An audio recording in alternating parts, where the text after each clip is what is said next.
At the Blue Fam, peace and blessings. This is Derric RauKhu Moore. And last week I went ahead and I did a video about the how the Maa Aankh Cosmogram, how it was syncretized with the dikenga de Congo, or also known as the Yoa or the Kongo Cross. And this video today, what I want to actually go ahead and talk about was how the Maa Aankh actually corresponds to an extension of Kongo spirituality. Okay. Before I kind of go into that, I want to go lay down some foundation, lay down some groundwork.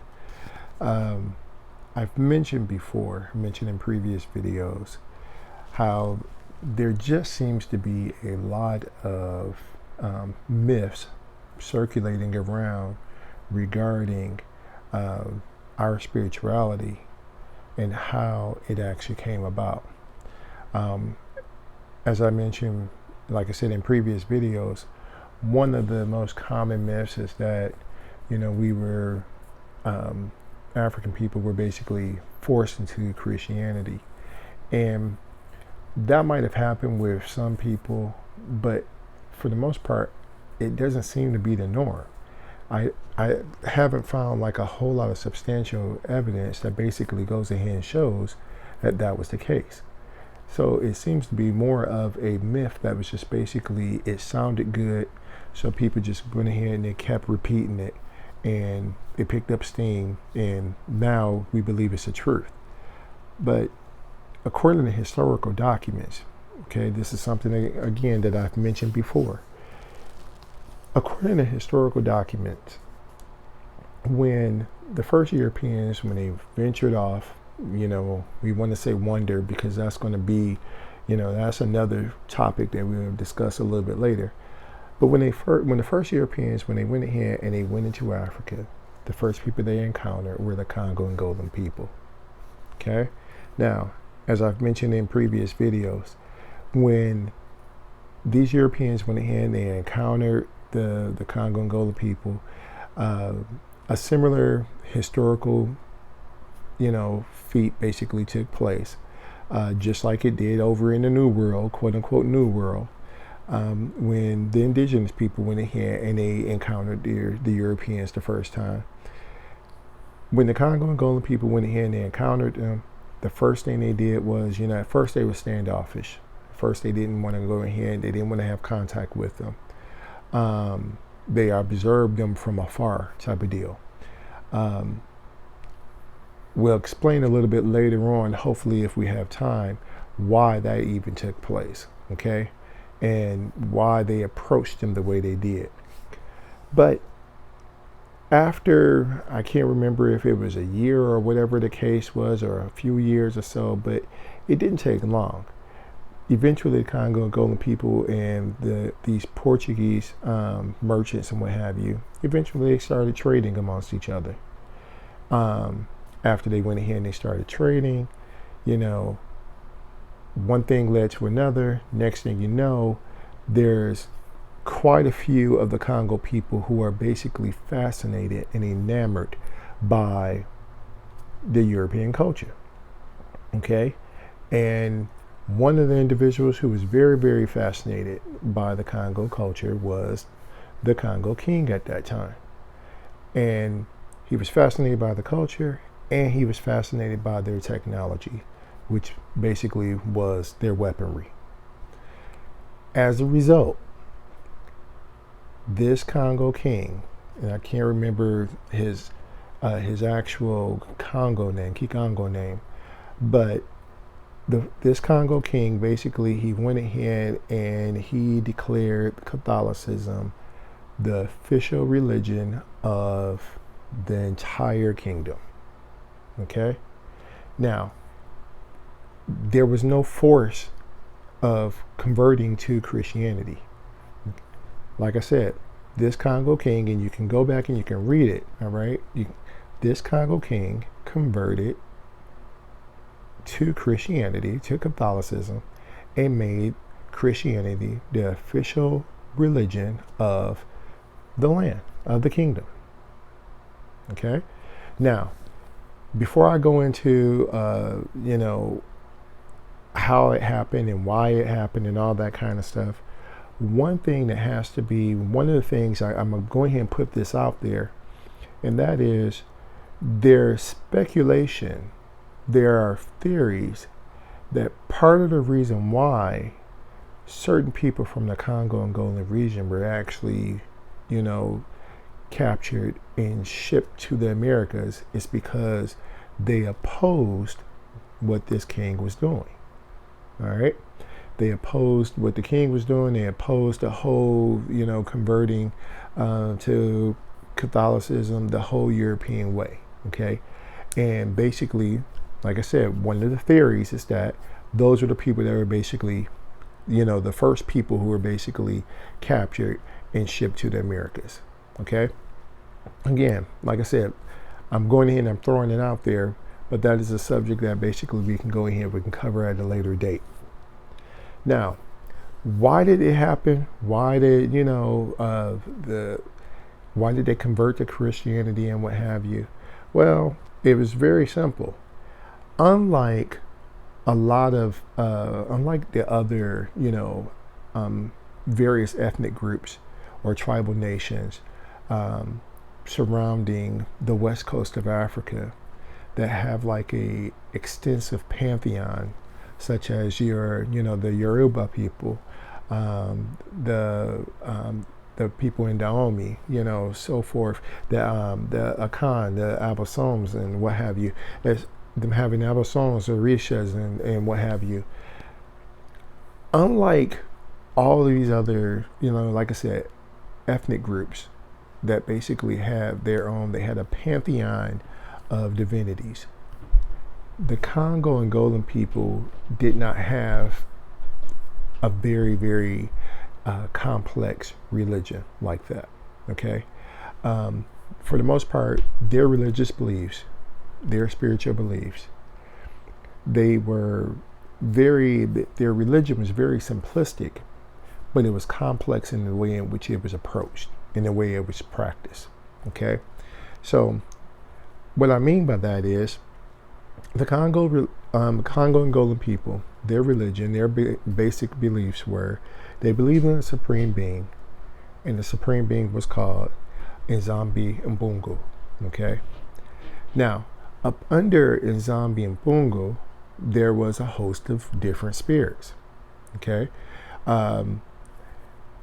You had your ancestral spirits, you had some, benevolent spirits known as Basembi, you have Bakolo, like I said, ancestral spirits, and you have Bakonyo, you have malevolent spirits, okay? And for the most part, their spirituality, it focused on nature, ancestral spirits and local nature spirits, okay? And that was pretty much it.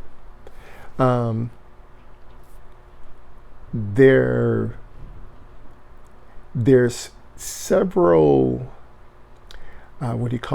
there's several thoughts that have gone about in regards to what they actually believed after that. But for the most part, like I said, it was in Nzambi Mbungu, and it was just these host of spirits and their ancestral spirits, and that was it. Okay? It was not an organized religion like we think of religion being today. And the other thing that made their spirituality so unique was that they had different names for the same kind of spirit. Okay, so in another part of the region, they might have gone ahead and they were saying, hey, we have these benevolent spirits, and we have these spirits, and they call them Basembi. Well, in another part of the region, another part of the kingdom, they might have been called something else. Okay, they might have been looked upon as something else. All right, so because of that, because it was not centralized, okay, they basically, when Catholicism goes over there or Christians go over there, they were able to, like I said, they were able to kind of convert them over based upon a little bit of, for the most part, because of it being so simplistic, it was also very uh, easy to go ahead and convert over because of the simplicity of it, you know? So, kind of give you an example, or before I give you the example, I got to go ahead and kind of explain this part here as well. One of the central beliefs about the Congo-Angolan people, okay, one of the stories in which I was told was that once upon a time, okay, and this was the only theology for the most part that they had. Once upon a time, there was a man. His name was Boomsi, okay, and the supreme being in Zambian basically was the holder of all the power.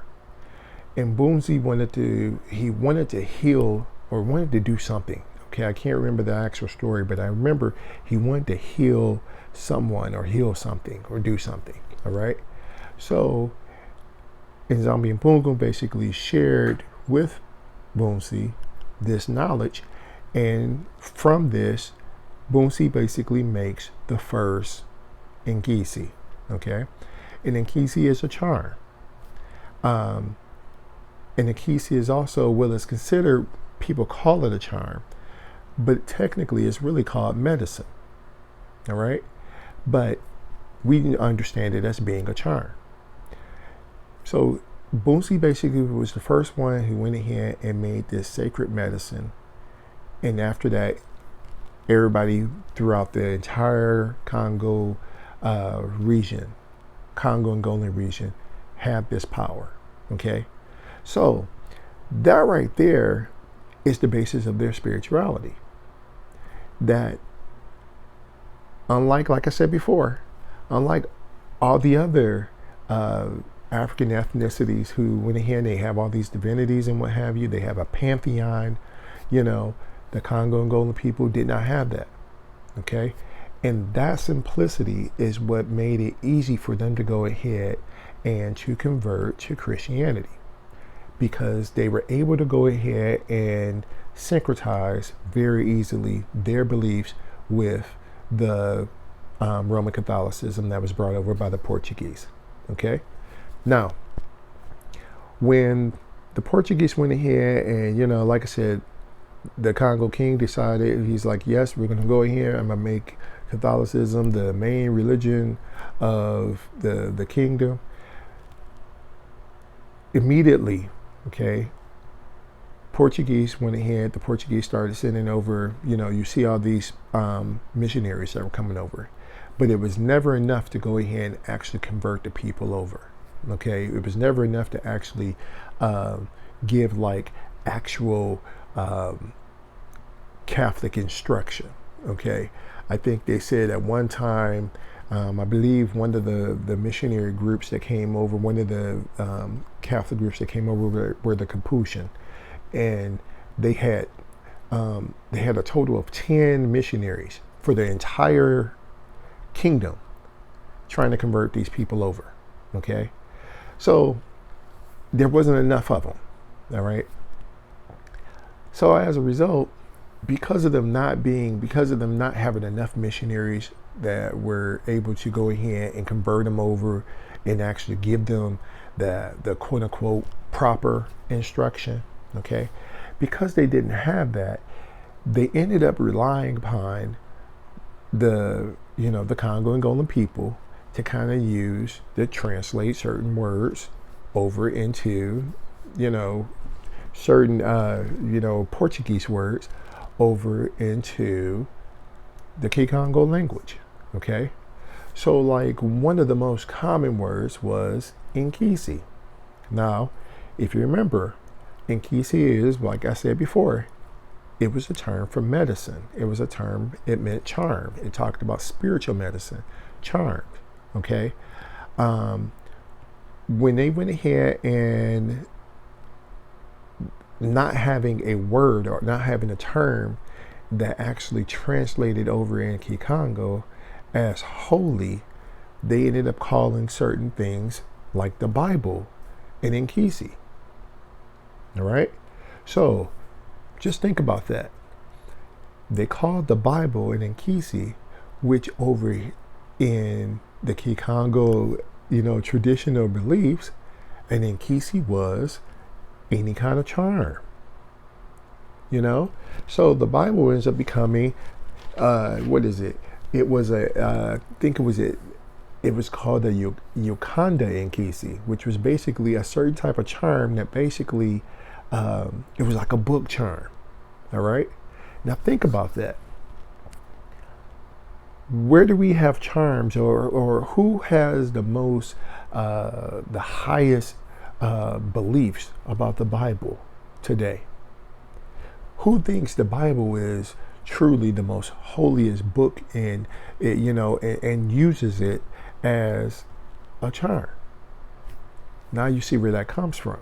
Okay, this is something that basically came from, we're talking almost 6, 7 older, hundreds of years ago.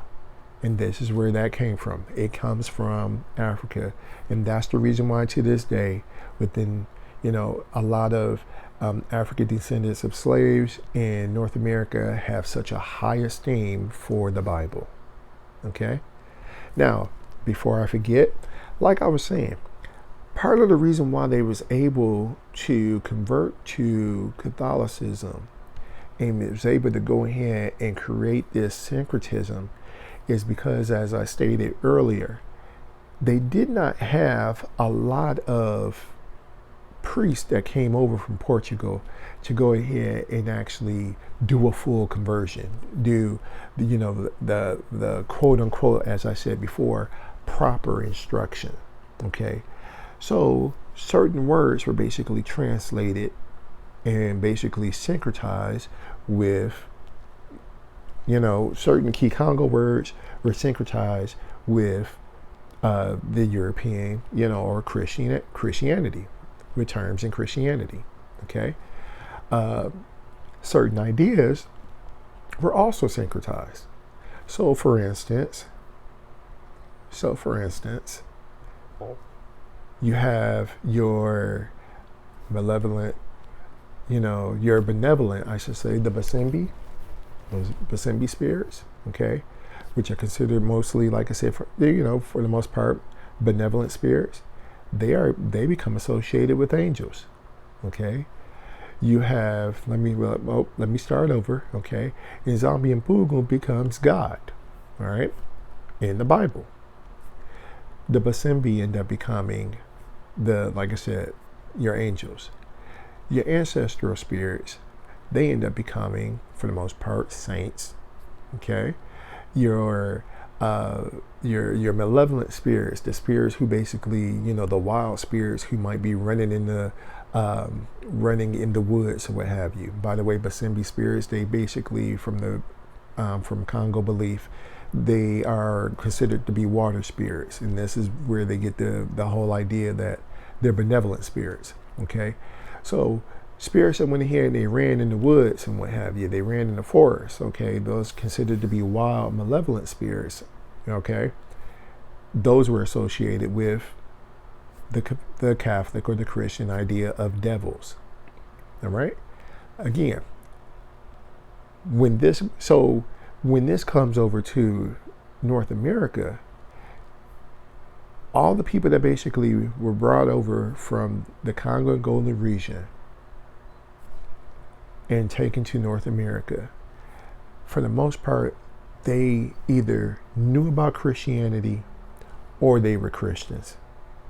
And they have had almost 100, 200 years of a religious syncretism that was going on automatically, because this is what they worked on when they were over in their homeland before they were kidnapped and brought over to the Americas. Okay, so forgot to mention. So if you remember Bunsi in the Congo, okay, Bunsi in the Congo and Congo-Angolan spirituality, Bunsi is the first one to basically go ahead and create an Nkisi, all right? So all the people basically believe that they had the power of the Nkisi. They had the power of, the ancestors, but they also had the power to make Nkisis, all right? Now, or Mingizi, okay? So, the person identified in Christianity with being able to do this is Jesus. All right? This is part of the reason why there is such this, undying, strange devotion to a figure that no one seems to no one has no historical records of or any of that, okay? This is the reason why this exists in our community, all right? Because this is an idea that has been sold, that we have been sold on, and it ties into our ancestry, okay? This is what a lot of our ancestors, for the most part, have to be educated about. This is what they have to know about, okay? All right. Now, so like I said, this is part of the reason why the Kongo spirituality, it continued to exist, it continued to be practiced, and when it was brought over to the Americas, part of the reason why it continues to survive, okay? Now, another thing that happened. So, as I was stating before, everybody who basically, all the Africans who were taken from the Congo-Angolan region, and we're talking about maybe 45% of the Africans who were enslaved were taken from the Congo-Angolan region, all right? They're brought over to the Americas. The people who are basically brought over, for the most part, those Congo-Angolan people who were brought over, the ones who were taken to Cuba, those are the ones who ended up making the Palo Mayombe and all the different Palo traditions and practices down there, okay? And taken to Brazil, they end up making Kibanda, and Macumba, okay? In North America, though, no one actually talks about this, but in North America, this is the basis of the conjure and hoodoo culture. Now, anytime you go in here and you read a book about conjure, you read a book about hoodoo, there's always this big discussion of, where, the word hoodoo comes from this, and the word hoodoo, it comes from all these different places. They always try to go in here and tie it to all these different places that have nothing to do with it, okay? But if you think about what I just said about the whole history of the Congo people, them being the first Africans who encountered the Europeans, they were the first Africans who went ahead and were converting over to Christianity. They were the first Africans that had a syncretism, a religious syncretism between their spiritual or their spirituality, their tradition, and the European Christian beliefs and Christian faith. So where does hoodoo come from then?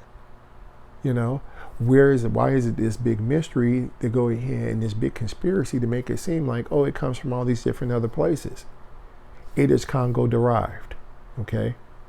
Now, part of the reason why we go through this whole thing of what is hoodoo and all this other kind of stuff is because, unlike all the other Congo beliefs and Congo traditions and practices throughout the diaspora, hoodoo has been compromised, it's been appropriated, culturally appropriated, and that's the reason why it's the way it is now, okay? It is not very, it's you hear people go in here and talk about how it's a magical tradition.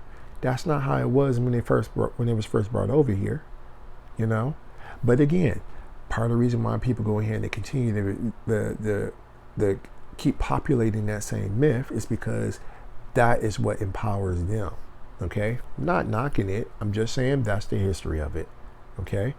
Now, part of the reason why I'm saying that is this, and this is where our religion is. I've stated this in previous video. When they brought the Africans over, all right, the first Africans who were, enslaved and brought over to North America were from the Congo-Angolan region. All right? They were able, because of the slave owners and landowners, because of their fear that they would go ahead, that these, if they went ahead and they converted the Africans over into Christianity, they will mistake that belief. Okay, I'm sorry, and let me rephrase that. They had a fear that if they converted the Africans to Protestant Christianity, okay, that they would misinterpret that to mean that they are free from slavery. And because of that fear, in North America, the landowners, the slave masters, they didn't want to convert them over. And they didn't convert them over. Okay? They didn't convert them over to Christianity or any of that for that reason. Which means that for almost 100 or so years, they went ahead, the Africans that were over here and their descendants continued to practice their traditional religious beliefs. Okay? Or their syncretism of what they interpret Christianity was before the slave trade even took place. All right? So, now, when they went ahead and they converted over, okay, when they finally, the African descendants of slaves in North America, when they finally went ahead and said, okay, we're going to convert to Christianity, we're going to convert and accept this Protestant, the Protestant Christianity. When they finally went ahead and they did this, it wasn't until, like I said, the Second Great Awakening. All right? Now, why did that happen? Well, according to Congo belief, okay, we got to go back. Now we bring in the whole Congo Cosmogram, the dikenga de Congo, okay? So the reason why they do that is because according to, now keep in mind what I said about the spirits, all right? In the dikenga de Congo, okay, the Cosmogram, all right? The Cosmogram, as you can see, basically it has 4 circles, all right? And they believe that the land was is divided, or the world was basically divided into 2 parts, all right? The part below the horizontal line is what is called the Kalunga. And the Kalunga was basically seen as a large body of water, right? It was a large body of water. It was a large body of water of the beginnings of where things began, all right? From the Congo perspective, if you go ahead and you see the sun rise, all right, and you're looking at it from your level of, where you're standing at, it appears that the sun is basically rising out of the sea. So it appears that the sun is rising, so it's coming out of the horizon. It appears that it's coming out of the sea. It appears that it is rising out of nothingness, okay? It's rising out of Kalunga, okay? So that eastern sun that basically rises is what they call Kala. Kala is another term for also black, all right? So all things that were beginning, they came out of there. When it goes ahead and it rises, it peaks at noon, or peaks at the top. That was Tukala. All right, that's the color red. When the sun goes ahead and it sets in Luvumba. Okay, it is a dying sun. All right, it is related to death. Death doesn't necessarily mean it's a physical death. It just means that it's going through a transformation. A transformation before it goes back up underground to Musuni, or goes back under the water up under Kalunga, which is Musuni, which is the moment of rebirth. All right? So, Think about that whole idea of the sun basically rising, okay? It rises, peaking, dying, and then being reborn, okay? There's my whole cycle of life. So think about that. And also, let's put this into perspective over here in North America. In North America, as I stated before, the Africans and African descendants of slaves in North America did not convert to Christianity willingly, or did not accept Christianity according to historical documents until the Second Great Awakening. During the Second Great Awakening, there were two main Christian denominations that became very popular because of them catering to the African and the African American version of spirituality. Okay, and they were Baptist and Methodist. And there's a whole lot of Baptists and a whole lot of Methodists. And what did they go ahead and they really focused on? One of the main concepts that they focused on, keyword Baptist, is baptism, water baptism. To this day, this is part of the reason why there's such a connection, or that strong connection, back to being tied back into the whole Christianity because of baptism. It is and this is what I'm saying. This is a concept that we didn't just come up with. This did not just occur just in this country, okay? These are ideas and what have you that basically have extended all the way back to, like I said, we're talking at least 600-700 years, okay? But it goes a little bit further, all right? Another thing about Kongo spirituality is that up under the Kalunga, the horizontal line, up under Kalunga, the land, there was two lands that basically was divided, that the Kalunga line basically divided, okay? The land up under the Kalunga was known as Mbemba, okay? That was Mpemba, right? Mbemba basically refers to chalk. It was that, or chalk or clay, it's that white clay that you find up under the riverbeds, okay? Now, interesting thing, Mbemba is also the name of chalk, and this is why I was saying chalk. It is the name of the chalk or sacred chalk that is used in Brazil, okay? Whenever they write their sigils, all right? In Palamayambe, sacred chalk is also used to write their sigils, okay? In Haiti, okay, there's also a sacred chalk that is used to write the veves, okay? This is where this basically is coming from. It is all part of that Kongo tradition. Now, over in North America, okay, no, they didn't really use the chalk or any of that kind of stuff, and or that kind of substance to basically do that. But they did go ahead and they had different versions of using. They used regular chalk, okay. Whenever they were going ahead and they were talking about whenever they were dealing with things. But that's another thing, okay? I'm gonna talk about that a little bit later on, because that's another deal, okay? Now, the thing that's interesting about this is that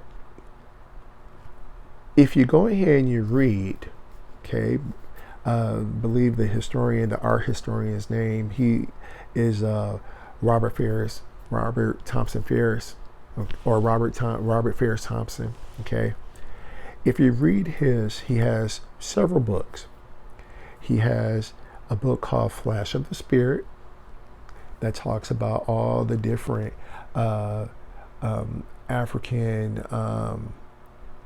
remnants that basically survived over here in North America, Okay, survived in the Americas, period. But he does I think a very great job, very good job when he talks about this in regards to some of these remnants that basically from the Congo that were brought over and they survived. He also did a book that I believe is called Faces of the Gods. All right. This book also does like a great job of documenting all the different, like I said, survival practices and what have you that were also brought over from all various parts of Africa, from basically from the West Coast and Central Africa. He does a good job in doing that because he also, again, he really goes in detail when he talks about the Congo people. But one of the other books in which he did was called 4 Moments of the Sun. Okay? And in this book, it basically specifically talks about just the Congo people and how a lot of the culture that was taken from the Congo-Angolan people, how it continues to survive in the Americas, all throughout the Americas, all right, and especially in North America, all right. Now, again, I'm saying all this because I'm trying to get us to understand, I want us to understand, family, that it's not a coincidence that you are involved in what you're involved in. There's no coincidence that you are attracted to what you're attracted to and why certain things are taking place, okay? It's no coincidence why you're even watching this video, why you're even interested in anything dealing with the Kongo spiritual practices and what have you, okay? Now, one of the other stories about the Mbimba, okay, one of the other stories that I thought was pretty interesting is that it was said that in the old Congo, when there was a lawsuit, okay, when there was a lawsuit that was going on, someone who is they go through any kind of anything that's dishonorable, they go through anything that brings them out of their glorious state, okay? When an individual goes through this, they are identified with the setting sun, Luwumba, okay? Now, when they go through this experience, okay, so a person who basically, for instance, and I'll use my person, for instance, as an example, because this is something that related to me when I was going through, when I became ill and my body became ill and I was going through the healing process. I was going through this whole Luwumba process, okay? I'm at a setting sun, all right?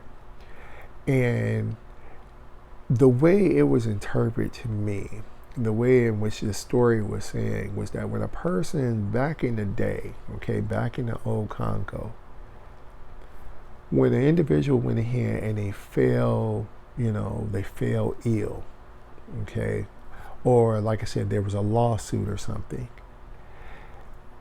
if after the trial and what have you, this individual is found to be free, this individual is found to be innocent, okay, what they used to do in some villages, they would go ahead and they would take the Mbimba, or take this clay, this white clay or white powder, and basically, they would dig up the clay and what have you from under the water, and they would go ahead from under the river, and they would go ahead and they would basically color everything all around it, basically saying, hey, this individual has been, they have been, honor has been restored. They have been reborn, okay? They have been refreshed, they have been renewed, truth has basically went ahead and it basically has, been restored, okay? Now, think about all these terms that I'm talking about. rebirth, restored, resurrected. Okay, where have you heard this from? What other culture besides Christianity? Okay, and we know where this came from, but besides Christianity, where else have you heard that from? If you said ancient Kemet, you're absolutely correct.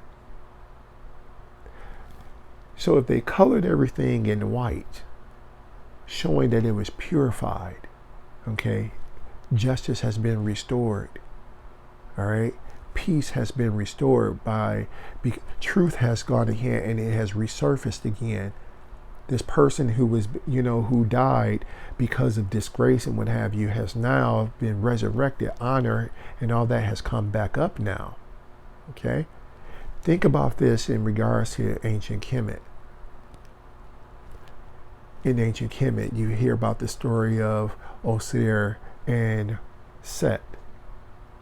How Set basically goes ahead, he murders his older brother.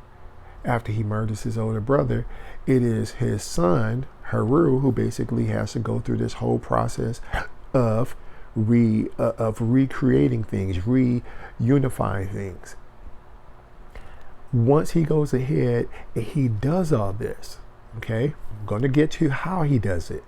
But once he goes ahead and he does all this, what happens? He is restored, or the kingdom is reunited, and he receives the white Hedajit crown. So as you can see, this is a continuation of the same cultural practices, same cultural beliefs, just reinterpreted and restated in a different language, in a different cultural perspective. But it all comes from Kemet. Okay? It stems from Kemet. That's where they're getting this from. So this whole idea of the baptism, water baptism, as I showed you, that comes, you can see water baptism is basically tied to the Kongo spirituality, which ties to Kemet, okay? Because again, you're talking about being reborn, and I forgot to mention, okay? So remember I stated, Mpimba is white clay. The white clay refers to the whiteness of the ancestors.